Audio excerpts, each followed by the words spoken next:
Bueno, Pares de Pie es una agrupación de papás, igual hay docentes, directivos de escuela, tíos, abuelas, ahí está incorporándose. Karina, ¿qué Hola, tal? dice, ¿Qué ¿cómo está? Hasta último momento esperaba, digo, para que no se nos corte el tiempo.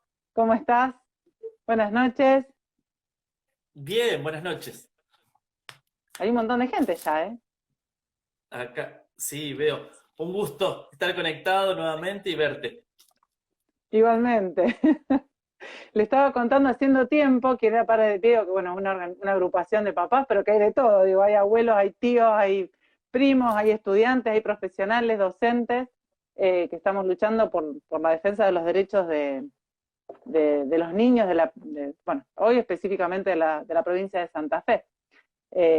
Quería que te presentaras porque me parece que yo no te voy a presentar tan bien como me vas a poder contar vos quién sos, qué haces.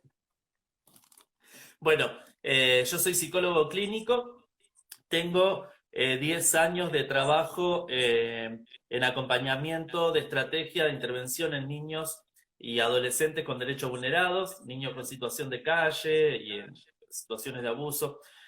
Trabajé 4 años para el sistema de protección y de protección y de derechos de niños, niñas y adolescentes de la provincia, en Venado Tuerto, y bueno, y ahí donde recepcionábamos denuncias de abuso sexual infantil, denuncias de violencia de género y mucho trabajo en el territorio con eso.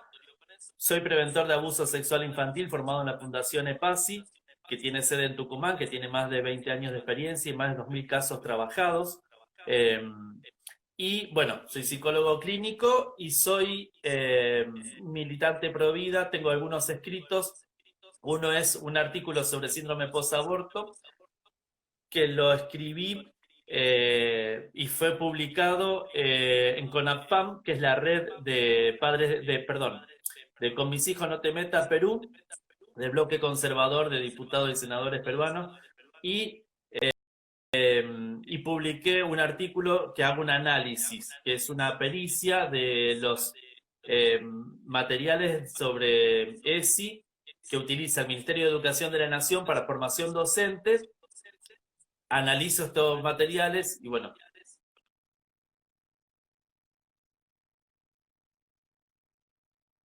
Ahí, se acordó un poquito. Bueno, mientras esperamos que se conecte pronto Ezequiel, no sé si ustedes lo están viendo bien. Marta, Eduardo, que De son... menores por el contenido del material de ESI. Para formación docente, que esto repercute directamente en los niños. Y soy un autor de un libro que va a ser publicado los próximos días, ya la semana que viene, viernes que viene, vamos a hacer la presentación oficial y ya va a estar listo y en la calle, que es un libro que se llama El Nuevo Genocidio, y en donde hablo del síndrome post-aborto y la nueva revolución sexual como método de control poblacional. Excelente, ese libro me lo voy a anotar, viste que yo voy publicando los libros que están en mi lista de Sí, sí, deseos. lo vi. Así que ese me lo voy a publicar en mi lista de deseos para, Está para, bien, para que está lo tengan en bien. cuenta mi marido, el día de la madre, Navidad. Es Yo muy, voy muy buena publicando mi lista de estrategia. deseos. Sí, totalmente. Así que, bueno, esperamos tu libro entonces, El Nuevo Genocidio. ¿Querés ir contándonos de quiénes son los coautores con vos?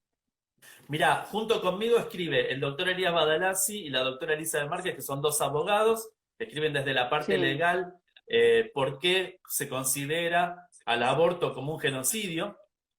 Escribe el pastor Alberto Sabazzini sobre un enfoque familiar, una perspectiva de familia, y bueno, y mi parte, que es de la parte psicológica, que no sé, estoy buscando, estoy investigando, pero no sé si hay alguna publicación de algún psicólogo en contra de la ideología de género, alguna publicación previa en Argentina. Me parece que por ahora, por lo que vengo viendo, probablemente sea el primer psicólogo que hable de este tema en contra de la ideología de género, denunciando las aberraciones en la República Argentina. Así que bueno, es de alguna manera sentar un Excelente, precedente y empezar a compartir bibliografía y herramientas y elementos para seguir dando la batalla cultural. excelente, excelente. Bueno, estoy honrada de estar compartiendo este espacio con vos. Bueno, por lo que nos contaste, sabés un montón de lo que hoy nos juntamos a hablar. Así que ya voy al tema, vamos al hueso. El que llega tarde es en broma. Bueno, ¿por qué hacer la distinción? Porque nosotros decimos, bueno, digamos, los peligros de una educación sexual integral con ideología de género. Pero cuando uno ve los documentos dice perspectiva de género. ¿Vos me podés contar por qué usás ese término? ¿Cuál es la diferencia? Mirá, primero, la diferencia que hay entre perspectiva e ideología. La perspectiva es un punto de vista, es un término que está sacado de la arquitectura y del dibujo técnico y es un punto de vista válido de algo. O sea, una perspectiva es el punto de vista desde el que se aborda un objeto o un tema o un objeto de estudio. Entonces, llevado a la lingüística, la perspectiva es desde cuando alguien narra o interviene, dice desde mi perspectiva, o sea, desde mi punto de vista, yo hablo o hago tal comentario, tal sugerencia, o mi opinión es esta. Ahora, hablar de educación sexual integral con perspectiva de género es integrar la perspectiva de género, pero si es justamente integral, es porque hay diferentes perspectivas además de la perspectiva de género. O sea, incluye la psicológica, la perspectiva médica, la perspectiva Sí. religiosa, la perspectiva jurídica, legal. Bueno, ahora, la ideología es un punto de vista, es un sistema eh, como un paradigma, es una forma de una cosmovisión de ver el mundo y es un punto de vista desde donde se abordan todos los temas. Entonces, la economía se aborda desde ese punto de vista, desde esa ideología, desde ese Sí. paradigma, pero es un paradigma incuestionable, un paradigma al que no se le puede hacer preguntas, al que no se lo puede poner en falta, al que no se lo puede trabajar, o sea, se toma como un dogma. Es incuestionable, lo que dice ese paradigma es verdad única e indiscutible, y hay de aquel que se atreva a ir en contra, a cuestionarlo, a debatirlo, a ponerlo en duda, a hacerle preguntas, ¿no? Porque eso es dejarlo en falta y te cae con todo el peso de la ideología encima. La diferencia entre perspectiva de género e ideología de género en el material de ESI, que es lo que venimos diciendo siempre, es que la ESI en los materiales está abordado desde la perspectiva de género únicamente, o sea, desde un único punto de vista y no considera a todos los otros. Estuve escuchando hace poco, muy poco, a alguien que denunciaba la ideología de género en los materiales de educación en España, en Escolae, y estaba diciendo exactamente lo mismo. Lo abordan solo desde un único punto de vista, no considera el punto de vista religioso, no considera la abstinencia en la adolescencia como una opción válida, sino que promueve la hipersexualización en la adolescencia, promueve la promiscuidad sexual, la avala, pero no lo considera como algo, como la abstinencia algo válido, ni siquiera lo menciona como una opción. No menciona a la monogamia como una opción válida, sino que te dice cómo tener diferentes relaciones sexuales aunque estés casado y cómo tener diferentes relaciones o relaciones en tríos, cosas así, digamos, cosas que van por fuera del matrimonio. Pero no considera la monogamia del matrimonio como una opción válida. Y no considera al celibato o a la abstinencia de por vida como otra opción. De última, si uno no está de acuerdo, puede mencionarla y puede decir, si hay alguien que elige esto, está bien también, porque de eso se trata ser integral. Pero esto no es integral. Habla de una única perspectiva que es ideológica y como ser una ideología es totalitaria, autoritaria y violenta. Te escucho y estoy pensando en el proyecto de ley, el único que quedó en diputados y el que está en senador acá en la provincia, que dice educación sexual integral desde la perspectiva de género, derechos humanos y diversidad sexual. No, no permite otra, por eso es ideología. Eso, según lo que vos me estás diciendo, por eso es una ideología, porque es la Totalmente, única que totalmente. se permite. Sí, estoy Claro, pensando en la habla desde una única economía perspectiva. feminista o la economía de género, el ecogénero y todo esto que estamos. Bueno, hoy para los que no saben, en Rosario se aprobó, se aprobó ay, ¿cómo se dice cuando es municipal? Bueno, se aprobó Una una ordenanza disposición municipal. municipal, una Ah, ordenanza municipal, una disposición, donde para sacar el carnet de conducir va a tener que tener un curso de perspectiva de género. Por eso, esto es lo que, digamos, estoy dando herramientas para decir, bueno, sí, como dice Ezequiel, por eso es una ideología y no perspectiva. Porque la Claro, gente se totalmente. confunde y dice, si no dice ideología de género la ley, ¿por qué dicen ustedes que es una ideología? Por lo que estás diciendo vos. No, aparte te aparece la economía feminista, la economía de género, te aparece la cuarentena o la pandemia, pero desde una perspectiva de género. Lo hablan. Entonces, ¿o qué ocurre con el género en la pandemia? O sea, todo es visto desde ese Todo el lente, no género. hay otro enfoque. Hasta la quema de los humedales, hasta la quema de los humedales, los proyectos de ley para el tema de la quema de humedales, no, no sé si todos, pero uno que yo leí tenía ecofeminismo. Claro, claro, claro, claro. Bueno, por eso, Este, no admite otra perspectiva más que esa.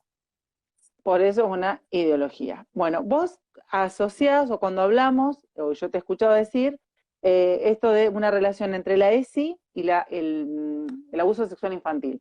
Contanos qué es un abuso sexual infantil para que nos puedas contar después cuál es la relación. Mirá, el abuso sexual infantil es una irrupción de la sexualidad adulta en el niño. Cuando ocurre esto, es una irrupción porque hay elementos o hay acciones o actitudes que el nene no está preparado para recibir.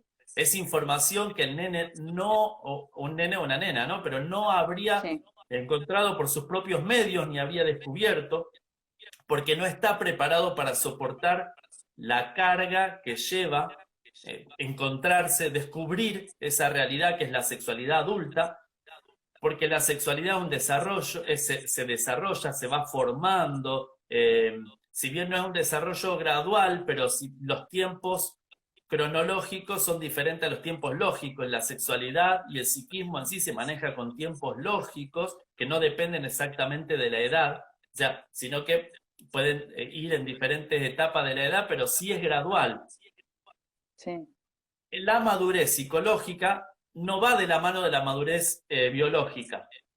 Un chico de 16 años tiene la altura y el tamaño para manejar un auto, pero no tiene la madurez psicológica para soportar la presión de una hora pico en una autopista en el ingreso a Rosario, o entrar a Rosario por Pellegrini o circunvalación, por dar un ejemplo de Santa Fe.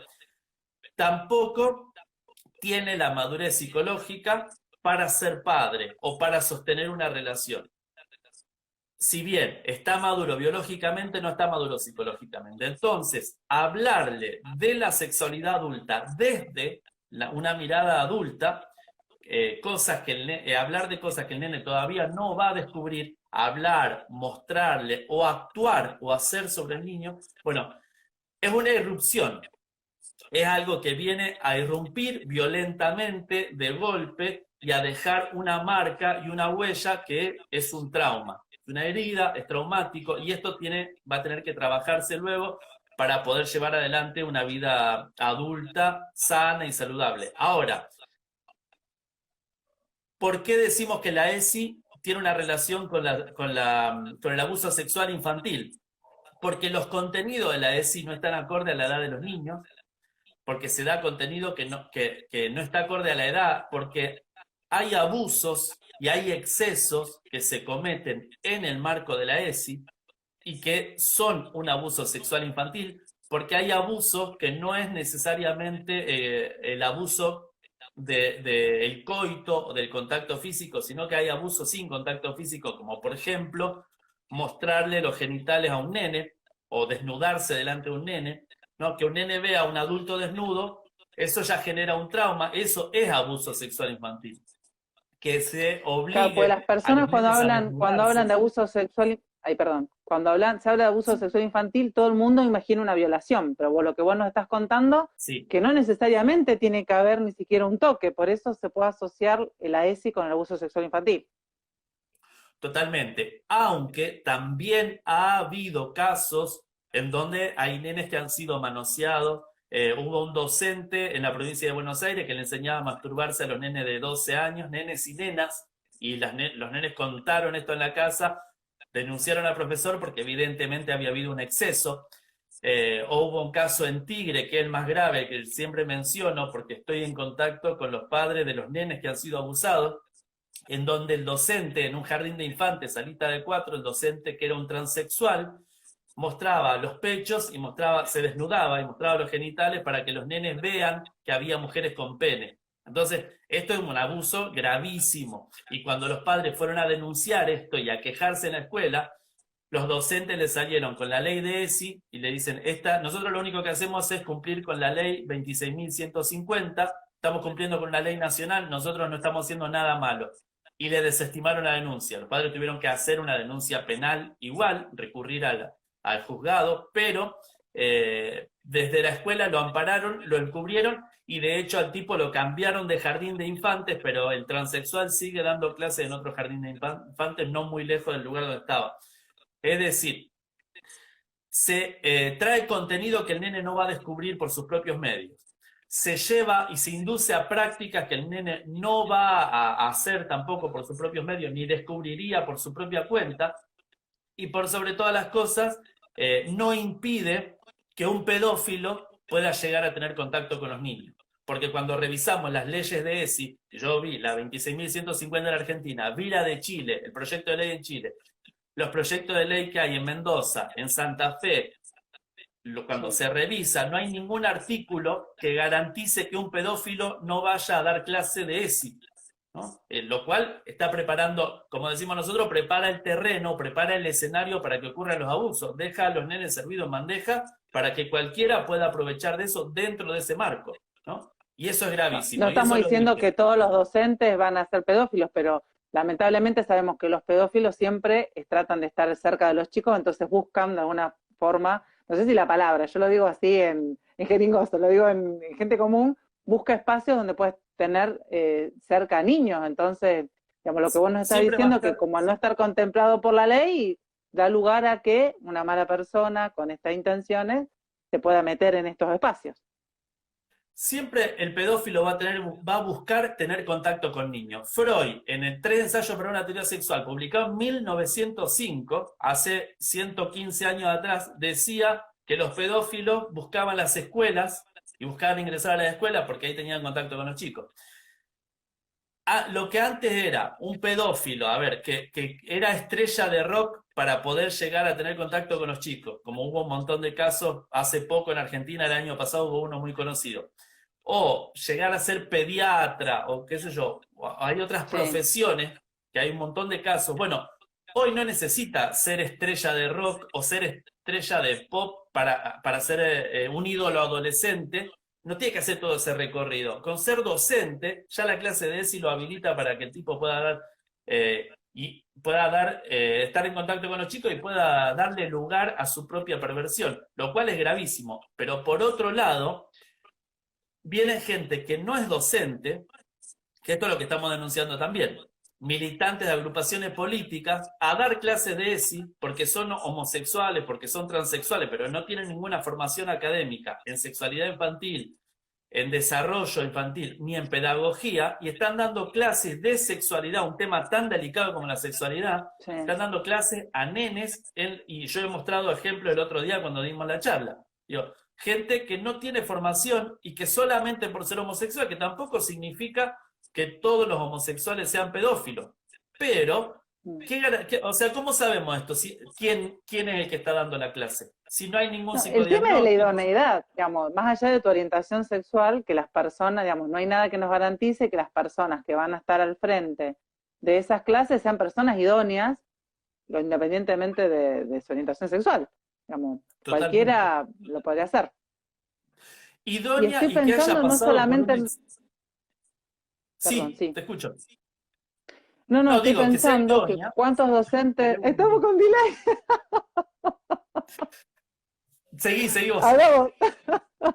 No, que estoy pensando en casos que pasaron acá, que no necesariamente tiene que ser un perverso para equivocarse y hacer daño, porque estoy pensando en hoy que nos pasaron el caso, salita de 5, mostrar la desnudez de una mujer en un cuadro, pero una mujer completamente desnuda, para romper con la vergüenza, y era la consigna, salita de 5.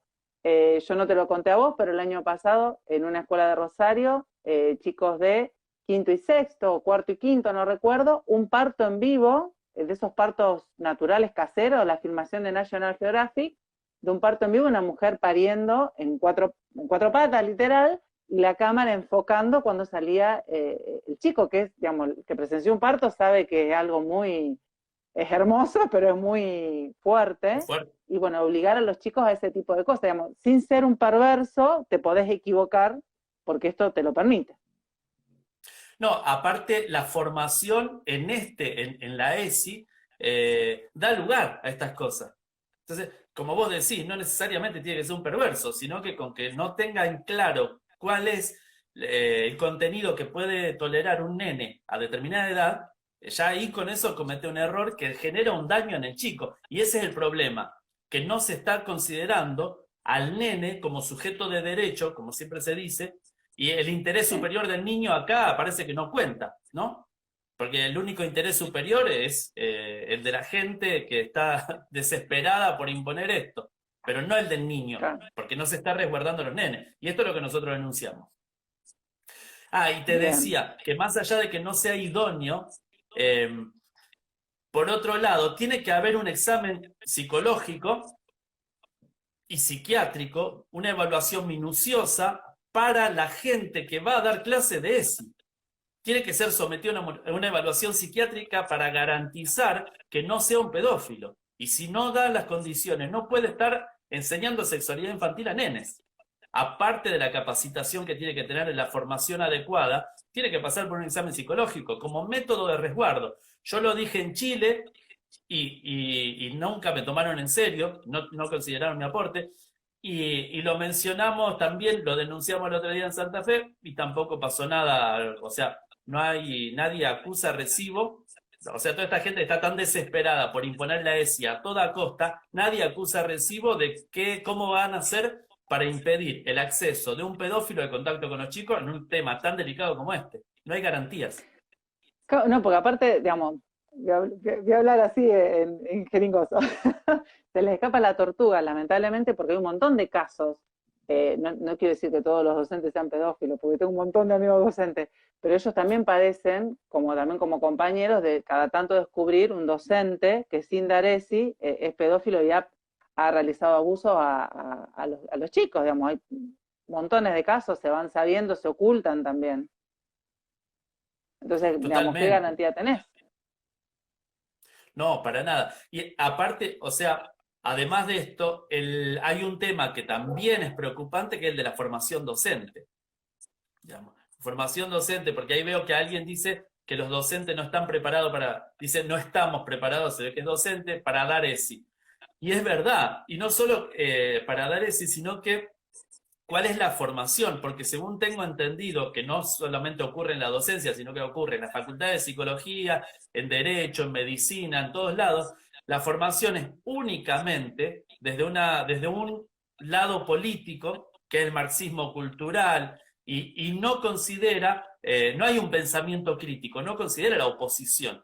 Pensamiento crítico es mostrarte dos puntos de vista que uno elija o varios, que uno elija cuál es el que le parece y construya su propio camino y elija cuál es el que le parece más adecuado. Y esto no está pasando en la formación docente. Entonces, se está adoctrinando desde los terciarios, desde las facultades, y después pretenden que estas mismas personas lleven adelante un tema tan delicado como la sexualidad infantil delante de grupos de nenes. Para mí es descabellado. No, esto de la capacitación sesgada también, ahí me pasa desde otro lugar, que por ahí lo que vos decís, vas a la escuela y te dicen, bueno, la ley es, la ESI es ley, pero digamos, los capacitan o los educan a los docentes, los forman de esa manera sin tener, no solamente lo que es educación sexual, en líneas generales, cuáles son la ESI metida dentro de todo el marco jurídico, porque como por ejemplo, parece que, por ejemplo, estoy diciendo por ejemplo cada rato, parece que la ESI fuera una ley superior, suprema, que no está agarrada de ningún lado, digamos, y no le cuentan al docente, para que tampoco lo pueda transmitir o lo pueda pensar, lo pueda reflexionar, que esa ley está dentro de un marco jurídico, que tiene otras leyes, que los niños tienen derechos, que los docentes tienen derechos, que los padres tienen derechos, que el docente también tiene obligaciones, Entonces es sesgada en todo sentido la formación que tienen. Porque si tuvieran una real formación, no solamente en ESI, sino que en lo que es derecho, en ese aspecto en lo que los involucra, también criticarían. Entonces me parece que es intencional esa formación sesgada, en todo sentido. Sí, por supuesto. Y no se da solamente en la formación docente, se da en todos los ámbitos y en todas las carreras universitarias, lamentablemente, en todas las profesiones. Bueno, acá alguien dice que hay que separar la religión de todo esto. No estamos hablando de religión, digamos, estamos hablando de argumentos, argumentos sólidos desde la ciencia biológica, las ciencias sociales, la psicológica, el derecho, la antropología, la ontología, digamos, una formación realmente integral. Nos estamos refiriendo a eso, porque dice, pero no podés separar una persona. Ah, bueno, sí. Ahí dice otra, digamos, no podemos separar una persona de su formación personal y religiosa. Sí, pero digamos, así la educación tiene que ser laica, le contesto a esta persona. Significa neutral ideológicamente. Entonces vos tenés derecho a ser respetado, pero vos no podés ir a la escuela a imponer tu religión. Por eso las personas tienen que tener una educación integral desde su formación profesional para poder después como docente llevarla a la escuela. Pero eso, digamos, es laicismo, digamos, no permiten a Dios, pero sí te imponen otra ideología, lo que hablaba hoy Ezequiel. Hay gente que dice que la ESI es buena, la educación, yo digo que la educación sexual es buena y es necesaria, pero ¿cómo se puede transformar esa ley de ESI en una herramienta de transmisión ideológica? Porque eso es algo que vos también hablás. Mira, la educación sexual es necesaria, yo no estoy en contra, creo que es necesaria, pero una educación sexual, a ver, acorde, como decía antes, acorde a la edad, que los materiales sean acorde a la edad del nene, que, eh, que no tenga este contenido ideológico, que sea realmente integral, que sea una educación que contenga valores, que sea, que se busque verdaderamente que prevenir, cuidar, proteger, cosa que la ESI no está haciendo. Si vamos a hablarlo desde Paulo Freire, la ESI toma el modelo de la educación bancaria, porque no toma lo que el nene puede llegar a traer en su casa, como por ejemplo los valores de su propia familia y su historia familiar, sino que lo toma como un nene, como una tabula rasa, como depositario de información, como que él no sabe, por eso no opinan. Entonces, en este sentido, avasalladora también.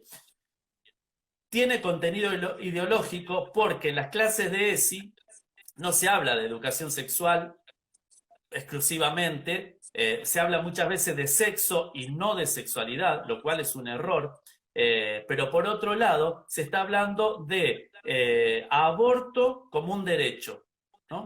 Se habla del aborto como un derecho, pero no se habla de las consecuencias psicológicas o de las consecuencias en salud mental que trae el aborto. O sea, el síndrome post-aborto es innegable. Yo he ido a debates y he discutido con profesionales con psicólogos y con psiquiatras, y ellos directamente te dicen que el síndrome de post-aborto no existe. No existe. ¿Viste? No, Te gané. No existe. Como claro. la ideología de Entonces, género tampoco existe. claro, no existe, Somos pero el mentirosos al patriarcado sí final. existe. Claro. ¿Viste? El patriarcado sí. Ahora, te dicen que te lo niegan, te dicen que no existe, pero la IPPF, en los trabajos que hace con sus propios profesionales, reconocen la existencia del síndrome post-aborto y reconoce que afecta a la mujer y también al profesional interviniente. La misma IPPF lo dice y cuenta los síntomas. Entonces, bueno, te hablan del aborto como un derecho, pero no te mencionan las consecuencias que tiene haber abortado, lo cual es gravísimo. No te hablan de los peligros ni de las consecuencias, es muy serio.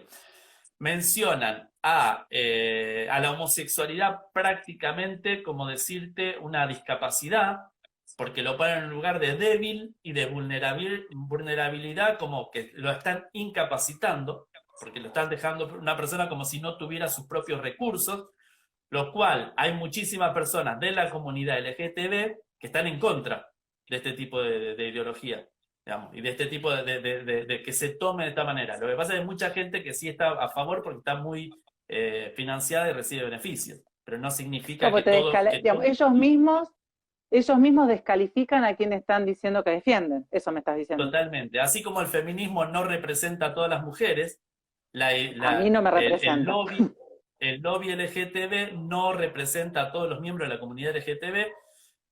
y actúa en otro orden de cosas, actúa como una mafia porque vos entrás si querés, pero salís si podés, ¿no? O sea, hablan de acompañar, de la hormonización, de acompañar a la persona que quiere dejar de ser heterosexual para pasar a ser homosexual, lesbiano, transexual o bisexual o lo que sea, pero jamás te van a acompañar a una persona que quiere dejar de ser homosexual y quiere volver a ser heterosexual, ¿no? Al que quiere volver a ser heterosexual, que supuestamente sería una elección respetable, volver a ser No lo es. heterosexual, no lo acompañan, ¿no? Y de hecho lo persiguen y reciben amenazas, etc. Entonces, se habla, hay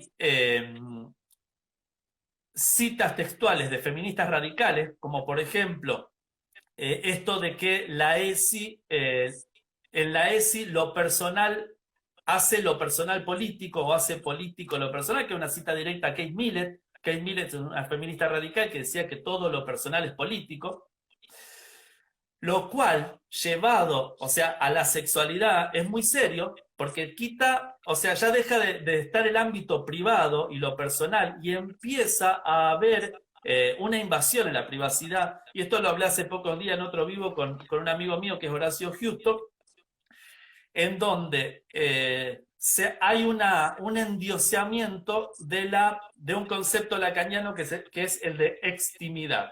Es decir, ya la extimidad sería como lo contrario a la intimidad, exponer lo más privado y lo más íntimo, exponerlo y hacerlo público. Entonces, ya no hay barrera entre lo privado y lo público, no solo en términos económicos y de propiedad privada, sino que ahora lo privado, lo íntimo de la sexualidad, deja de ser privado para pasar a ser público. Y acá tenemos este ejemplo de los nenes que los hacen desnudarse, nenes de salita de 4 y de 5, para que vean la diferencia sexual. Entonces vos tenés ya lo privado del nene, deja de ser privado, pues se está bajando el pantalón delante de un montón de nenes, de todos sus compañeros de grado, de curso, y en las nenas lo mismo. Entonces ya empieza a ser público. Y también es público su propio cuerpo, y cualquiera puede tocarlo, o cualquiera puede mirarlo en esas clases de ESI. Entonces ya se termina lo privado, no solo la propiedad privada, sino lo privado y lo íntimo,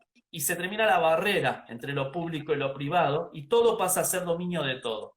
Y ya ahí se pierde algo esencial, que es la identidad del ser humano, y la persona como persona, el propio valor de ser persona por sí mismo, y ya nadie tiene una identidad propia, sino que todos forman parte de una masa, porque ya se borran las barreras de diferenciación entre personas. Entonces, estas citas de feminismo radical, citas como decir el ataque a la familia y como decir que exclusivamente el único problema de aprendizaje o el mayor problema de aprendizaje está en la familia. Y esto de descalificar todo el tiempo a la familia y anular a los padres y sacarlo y que no opinen de la educación de los chicos. Todo esto son citas y referencias directas a un escrito no de Marx, sino del amigo Marx, que ahora me olvido el nombre. Engels.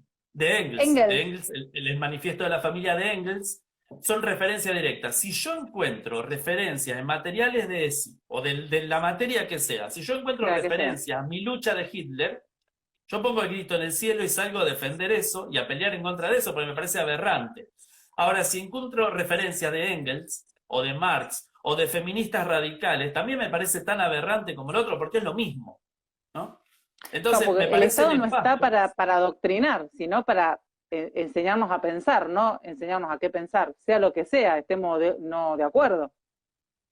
Y sobre todo en la escuela. La escuela es un ámbito de creación de pensamiento crítico, no de adoctrinamiento. Pero acá entra otro concepto interesante que a mí me gusta citar, que es el de Luis Althusser. Luis Althusser era un filósofo y un psicoanalista que estudia el régimen del Tercer Reich, y él habla de aparato ideológico del Estado. Y uno de esos aparatos ideológicos del Estado es la escuela. Él lo menciona, le identifica a la escuela y dice que un Estado no puede subsistir, un Estado totalitario, si no hay una transmisión ideológica, no puede seguir subsistiendo. Entonces, para que haya esa transmisión ideológica, utiliza los aparatos ideológicos del Estado, que uno es el ejército, otro es la escuela, y utiliza la escuela para transmitir esa ideología totalitaria, así va formando nuevas generaciones. Y recuerdo con esto, o sea, lo mismo que está pasando con la ESI, con la ideología de género en la ESI, pero recuerdo que el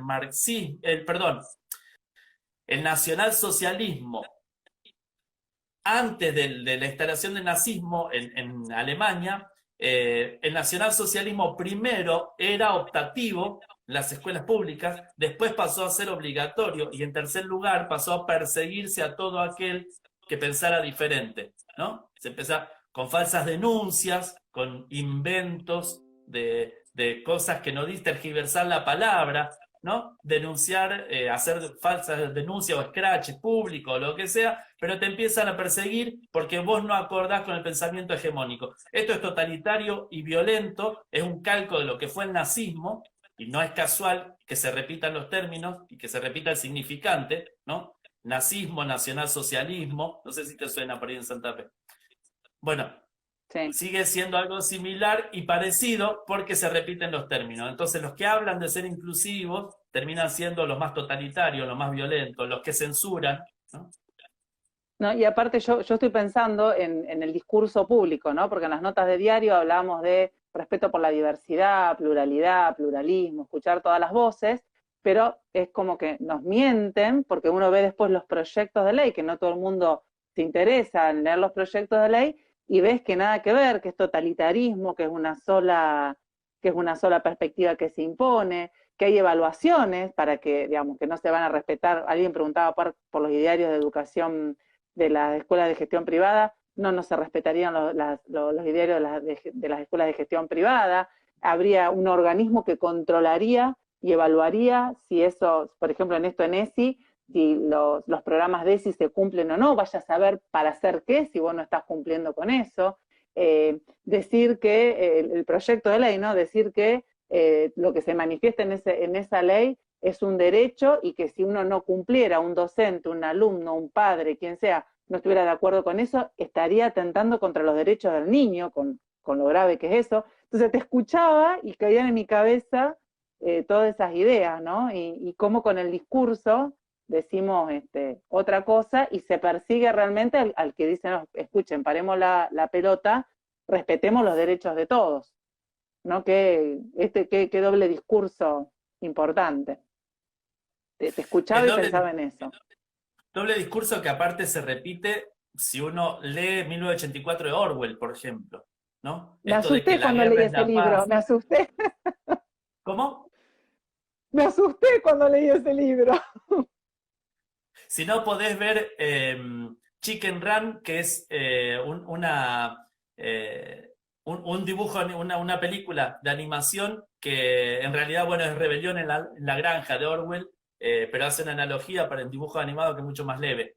También es interesante. El Rebelión en la Granja no es lo mismo que 1984, pero es similar, también es de Orwell.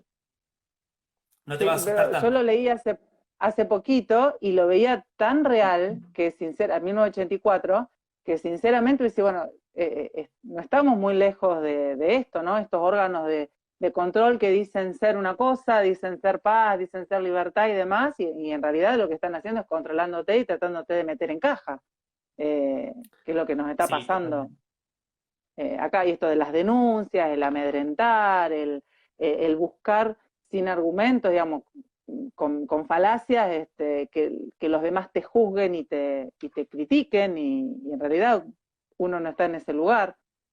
Saber de qué te hablo, ¿no? Digamos, siempre está pasando No, eso, pero órganos de control. aparte, el que se atreve a cuestionar y el que o a plantear una idea y un pensamiento diferente, aunque esté justificado y fundamentado científicamente, pero si vos pensás diferente, la idea es plantearte como un enemigo, porque justamente si hay una característica que tiene el pensamiento totalitario, las ideologías, y sobre todo tengo un amigo que es un colega que está terminando de escribir un libro sobre la psicología del terrorismo, y es muy interesante y me ha compartido algunos conceptos.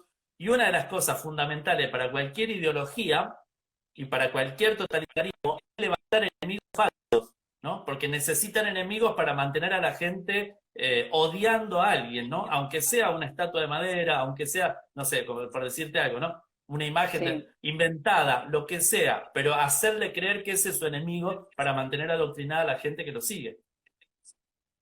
Vos hablabas de pensamiento crítico en la escuela y no hace muchas semanas, lo tendría que buscar, leí un artículo de la UNESCO que lo que criticaba de la educación argentina era que no tenía incluido lo que era el pensamiento crítico, por lo cual nos iba a dejar afuera de los puestos de trabajo importantes en un futuro próximo, porque no solamente los chicos hace 20 años que tienen problemas con resolver problemas simples de matemática e interpretación de textos, sumarle ahora el lenguaje inclusivo, que hace un rato que están hablando, el lenguaje inclusivo, incisivo, sino que no hay capacidad, digamos, no les enseñan a hacer crítica. Obviamente que esto es intencional, y la UNESCO lo dice, no es que lo decimos nosotros, lo dice Totalmente. la UNESCO. Así que esto también tiene consecuencias económicas a nivel país. Estaba pensando en mi cabeza es un bolso redondo, está todo metido, todo Hay un junto y gran todo bagaje mezclado. teórico ahí adentro. Una cosa así, me río, me mira, ¿dónde sacaste esa idea ahí? Espera que estoy tratando de ver dónde conecte. Es así. Yo te pregunto, ¿cuáles son las consecuencias a corto, mediano y largo plazo de una ESI con ideología? Mirá, bueno, por ahí es medio difícil diferenciar a corto, mediano. Bueno, Yo ¿cuáles pienso son? un poco más a largo plazo, sí. A ver, tenés dos consecuencias que para mí son, o que tienen que ver, que están asociadas, que para mí son nefastas. Primero, se quita durante la edad escolar, el nene está atravesando el periodo de latencia, lo que el psicoanálisis llama el periodo de latencia, donde se erigen los diques anímicos y se construyen. Los diques anímicos que son el asco, la vergüenza y la moral. Se trabaja para derribar esos diques anímicos, para quitar el asco, para perder la vergüenza. Entonces, y la moral empieza a ser relativo, y la relativización de lo moral. Entonces, ya no hay diques anímicos, y el dique anímico lo que sirve es para contener las pulsiones sexuales, ¿no? Sirve como contención a los impulsos sexuales. Y esto va a hacer que la sexualidad tenga un freno y se piense o se busque el cauce correcto para que no genere un daño al otro. O sea, una sexualidad correcta es obtener placer dando placer a la otra persona. Pero cuando se piensa en obtener placer únicamente, o sea, si no hay estos diques anímicos, va a ser un placer narcisista, egoísta, y que no le importa si causa daño al otro o no. Al quitarse toda esta barrera inhibitoria, es muy probable que, como yo digo, siempre pueda aumentar los casos de abuso sexual infantil, por dos motivos. Primero, existen dos tipos de agresores sexuales. El primer tipo, el pedófilo, que es el que está enfocado exclusivamente en niños y que solamente se excita con niños. Este es el pedófilo digamos, de descripción como De libro, patología. Claro. de libro, Ahora, que le existe un segundo tipo de agresor sexual, que es alguien que no necesariamente se va a sentir atraído exclusivamente por niños. El pedófilo planifica durante años cómo llegar a acceder a una víctima, ¿no? Este no, el segundo tipo es un agresor circunstancial, en donde se encuentra en una circunstancia, en un momento, tiene una oportunidad y como no tiene frenos y no tiene límites, comete una agresión sexual igual, como por ejemplo acceder o abusar o manosear o tocar o incluso violar a un nene o una nena menor de edad, porque no hay freno y no hay barrera inhibitoria. Entonces, este tipo de abusador, de agresor sexual, el ocasional, el del segundo tipo, son los que yo digo que si se quitan las barreras inhibitorias en la infancia, con la ESI, con educación sexual de esta manera, van a aumentar los casos de abuso y van a aumentar este tipo de agresor sexual. Y por otra parte, una persona que crece en esta condición, digamos, con este tipo de clases de ESI, naturalizándolo, va a mirar a un nene y va a decir, si yo a los 5 años me desnudaba delante de mis profesores, delante de todos, de 20 compañeros más, entonces esto está bien que yo le pida al pibe que se desnude. Y si él no quiere, bueno, porque no está entendiendo, pero lo va a forzar, o sea, no se va a frenar. Por un lado. Por otro lado, los nenes, al quitársele la vergüenza, el asco, tampoco van a poder discernir cuando estén en una situación de peligro, porque ya no les va a dar asco ver a un hombre adulto desnudo, porque ya lo vieron en la clase y en la escuela. No le va a dar asco que alguien lo manosee, porque ya lo manosearon, y ya pasó, y estuvo en la escuela, y todo el mundo le dijo que eso era normal. Entonces, también va a permitir que otro abuse de él sin poner ningún resguardo, por lo menos lo hace más vulnerable. Y te cuento algo que dice mi amigo Pablo Muñoz Iturrieta. Hace poco en un vivo, él contó que en Canadá el ministro de Educación de Ontario se descubre que este tipo estaba al frente de una red de pedófilos. Investigando una red de pedofilia se llega a este hombre. Este señor, ministro de Educación, era uno de los que pertenecía a esta red. Cuando a él lo atrapan, los periodistas que tienen acceso a la investigación, a los mails que había en la computadora de él y que habían salido de su IP, había algunos que eran entre los colegas de red de pedófilos, de pedofilia, y él le decía, ahora vamos a poner una nueva reforma en la ESI en donde vamos a tener a los nenes más fáciles que nunca.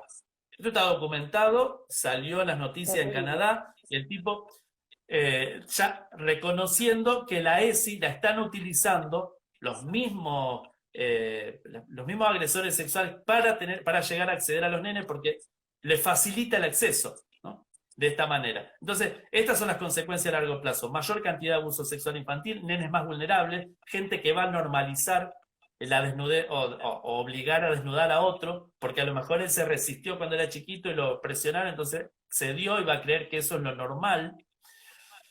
Y esto hace a una generación más fácil de controlar, más fácil de manipular, más fácil de manejar, ¿no? Estas son las consecuencias que yo creo que va a haber a largo plazo. Te escucho y pienso en el proyecto de ley que está enfocado, vos decías de esto de centrarse no en la moralidad o que se relativice la moralidad. En el proyecto de ley de Santa Fe, directamente no solamente que no se tiene en cuenta como uno de las perspectivas, ¿no? Que tenga en cuenta los aspectos biológicos, psicológicos, llega hasta ético, no incluye los morales. Y en otro artículo habla de la moralidad como un reduccionismo, como algo prohibido. No podemos hablar de moralidad en educación sexual porque eso es reduccionista. Te estoy escuchando a vos y digo, mirá, en la ley ya está previsto que no se hable de moralidad y que no tenga en cuenta la moralidad. Y cómo el proyecto de ley está enfocado en el placer, el derecho al placer. Así con esto que vos decías, bueno, si un abusador ocasional, ¿no? Yo tengo ganas de tener sexo y hay un niño, ¿por qué no? Porque, digamos, si yo tengo derecho al placer y priva mi derecho, esto de no buscar, digamos, de no conseguir el placer dándole placer a otros, sino la cuestión de uno mismo. Chicos educados con esa única perspectiva. ¿Cuánto hacen falta? ¿2 generaciones para que se olvide la moralidad?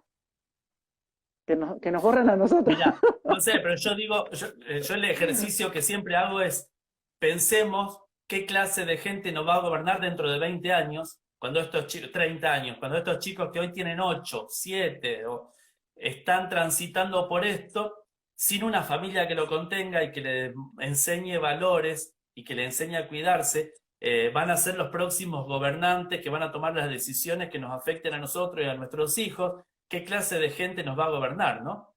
Gente sin ética, sin moral. Y acá veo Fernanda que dice, Benjamin Living es el nombre del ministro de Ontario, de Canadá. Sí, es verdad, Benjamin Living es. Y se puede investigar, pero bueno, esta es una de las consecuencias. Y otra de las consecuencias que Pablo Muñoz Iturrieta cuenta, que ya pasa en Canadá, que tiene que ver con lo que yo te mencioné antes, de decir que la ESI hace lo personal político, ¿no? Y que lo privado pasa a ser público. Esto, en Canadá lo que está sucediendo es que cuando un padre está en contra de la ideología de género, se le retira el hijo a la familia y termina perdiendo, o sea, y el hijo pasa a ser propiedad del Estado. Y esto de que todo lo personal es político y que no hay privado, sino que todo es público, lo público es dominio del Estado, incluso tus propios hijos. Entonces vos no lo podés enseñar con tus propios valores y tus convicciones, sino que ahora es el Estado el que lo adoctrina. Y si antes mencionábamos 1984 de Orwell, a mí mucho más claro todavía me parece la novela Un Mundo Feliz de Huxley. ¿Por qué? Porque en Un Mundo Feliz, no sé si lo leíste, pero tenés No una sé si lo voy sociedad a querer leer. hipersexualizada. Es cortito y es bastante fácil de lectura, pero tenés una sociedad hipersexualizada en donde el sexo no está totalmente desligado de las emociones y de los sentimientos y de los afectos, sino que el sexo es algo, un pasatiempo más. Eh, Tenés nenes que se crían en criaderos de niños y de bebés, y donde ya desde el momento en que nacen se los selecciona por categoría a qué clase social van a pertenecer, ¿no? Depende de las condiciones que tengas de bebé y ya lo van formando y adoctrinando para que se sienta cómodo y viva exclusivamente en esa clase social sin cuestionarlo. Y bueno, y la banalización de la ¿Cuánto falta? sexualidad como algo común y recurrente, en donde el intercambio de pareja, la promiscuidad, etcétera, es lo más normal y lo más natural que hay. Y sexo, por supuesto, sin reproducción, ¿no? Mira, yo te escucho y pienso en los proyectos de ley de la provincia, con la perspectiva única de género, de diversidad sexual, de derechos humanos, con la búsqueda del placer, el derecho al placer. Estoy pensando esto que vos decís de criaderos de niños, donde en la ESI no se va a tener en cuenta a los papás. Vos lo escuchaste conmigo, los padres somos secuestradores, porque los hijos los tenemos rehenes en nuestras familias, si no ellos serían súper felices, supongo. Estoy pensando en todo eso, cómo hoy no sería posible que el Estado nos sacara un hijo porque no queremos un tipo de educación, pero cómo estas leyes van así a permitir que en un futuro no muy lejano podría pasarnos exactamente lo mismo. Y estaba pensando en lo que vos decís, y me acuerdo de la ley de ESI que dice derechos reproductivos y no reproductivos, y nunca habla de matrimonio ni de noviazgo. Digamos, como todo lo que vos estás hablando del plano de las ideas, en realidad lo están llevando a algo concreto, algo material que nos, como decís vos, ¿no? Va a gobernar nuestras vidas, porque son las leyes que se están sancionando. Es Sí, peligroso, totalmente. yendo Y al aunque no título de llegue, la charla de hoy. totalmente peligroso, pero aparte de eso, aunque no llegue a sancionarse esa ley o a implementarse esta idea ahora, a ver, los que hoy son menores de 10 años, van a crecer pensando, bueno, existe la posibilidad de hacer esto, ¿no? Y es Claro. cada vez más reducido la gente que va a poder criticarlo y cuestionarlo y oponerse como lo estamos haciendo nosotros ahora. Entonces, si vos lo pensás a largo plazo, dentro de 20 años ya no o sea, van a ser muy pocos los que se van a oponer, ¿no? Y esto va a dar lugar a otra cosa, pero es tema para otro vivo, pero es más largo.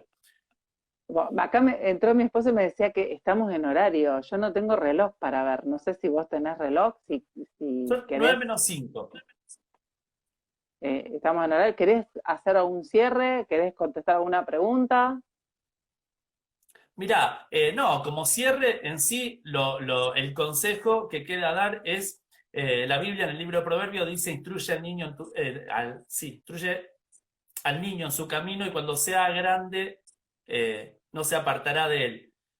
Hoy por hoy es necesario reforzar los lazos familiares, que los chicos sientan que son escuchados en su propia casa, que su palabra tiene peso y tiene valor y sabe que lo que él dice es importante y que en su casa siempre lo van a escuchar y que sabe que su familia es el primer lugar de contención. Eso hay que trabajarlo y el chico tiene que saber y estar convencido de que en su casa lo van a contener.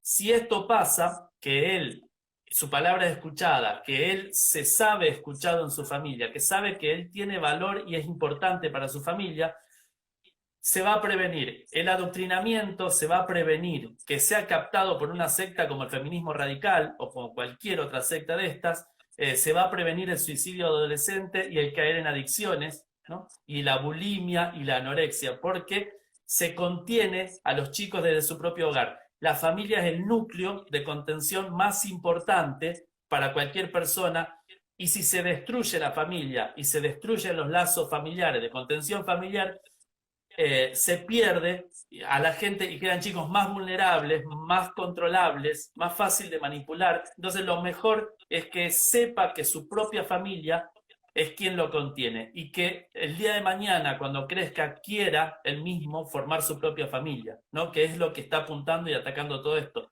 con los abusos que puede llegar a cometerse, con pasar por el aborto y por tener consecuencias de síndrome post-aborto y por todo lo que puede llegar a pasar todo esto, lo último que van a querer es formar su propia familia, ¿no? Y lo cual sería terrible. Así que a trabajar en esto, a escucharlos, contenerlos, apoyarlos, cuidarlos, y el mejor lugar de contención es la familia. La familia lo va a contener mucho mejor que el Estado.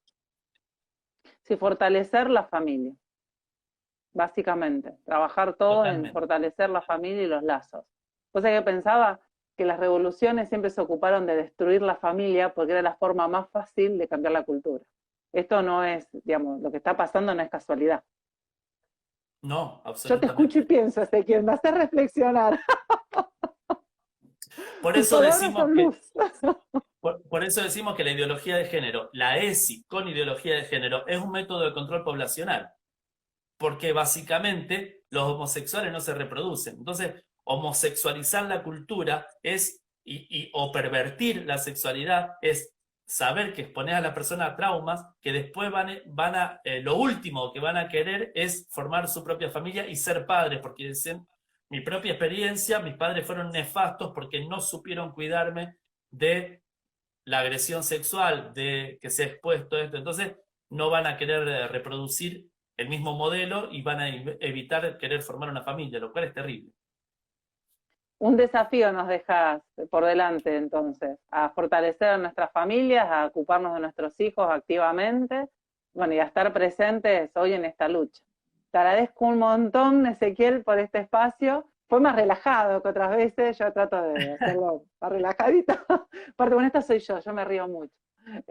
Así que bueno, te agradezco un montón todo este tiempo, todo tu conocimiento, tu compromiso con todo esto. La verdad que yo te admiro en lo personal hace un montón de tiempo, antes de conocerte así personalmente. Así que bueno, esperemos que nos encontremos en otro momento. Muchas gracias y muchas gracias a todos los que nos estuvieron escuchando en este tiempo. Esperemos que nos encontremos en otro momento y en otras circunstancias, Yani. Te mando un saludo grande. Personalmente, Sí, asado de por claro, claro. medio. Bueno, puede ser. Muchas gracias a todos los que nos siguieron. Un abrazo, bendiciones.